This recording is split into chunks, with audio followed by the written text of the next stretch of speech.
Hey everyone, it's Dr. Kyle Wilson at Chiropractic First Rockford, and today I want to share a thought of the week. And it has to do with pharmaceutical research and certainly some of the flaws that are built into the system because of ethical limitations. But the reality is, it has to highlight some of the things that are limitations of the medicines that are produced and ultimately approved for human consumption. And this thought of the week specifically is about how few exposures within human test subjects the average pharmaceutical or medicine receives before it's put onto the market to be taken by the masses.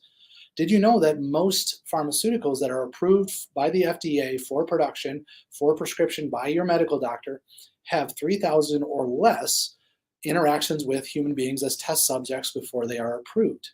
That's just 3,000. And we're talking about medicines that are most likely going to be taken by tens or hundreds of thousands of people and arguably millions of people over the lifetime that they are available for prescription. Now, this is only one inherent flaw within the pharmaceutical research model that we have. And this isn't a call to say that all these need to be corrected and just blow through ethical concerns. That's not the case at all.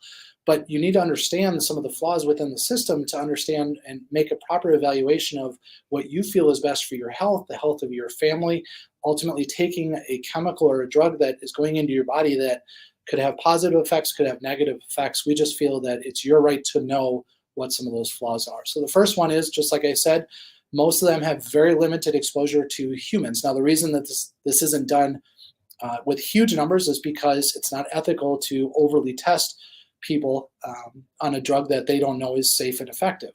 So what that means, though, is that in the long run, when you start to take a medicine, especially one that is just fresher to market, is ultimately you are essentially volunteering to be the lab rat or the human experiment in that study, because over a period of many years, many medications are actually recalled because they're found to be much more dangerous than they were when they were first approved because of the limited exposure ahead of time.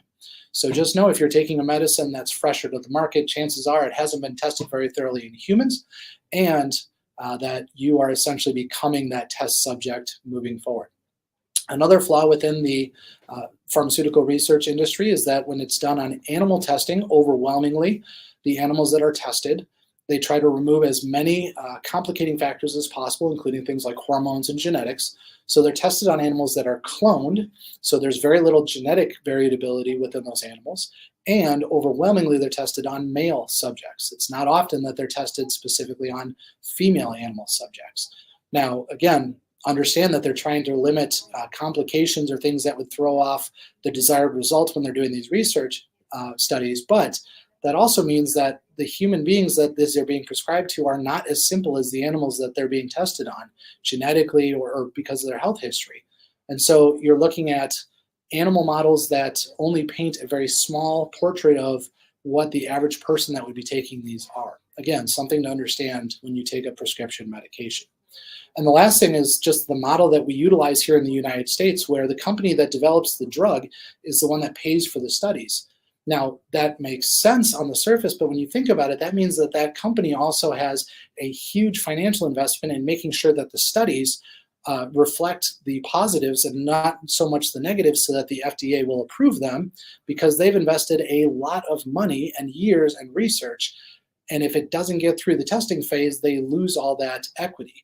So they have a very inherent bias to make sure that the studies show the results that they're looking for. And if you know anything about statistics, with the right amount of manipulation, they can show you just about anything that they want you to show. So just understand some of the flaws within this system. Make those judgment calls for yourself, your health, your family's health when you're deciding which medicines to take or not take.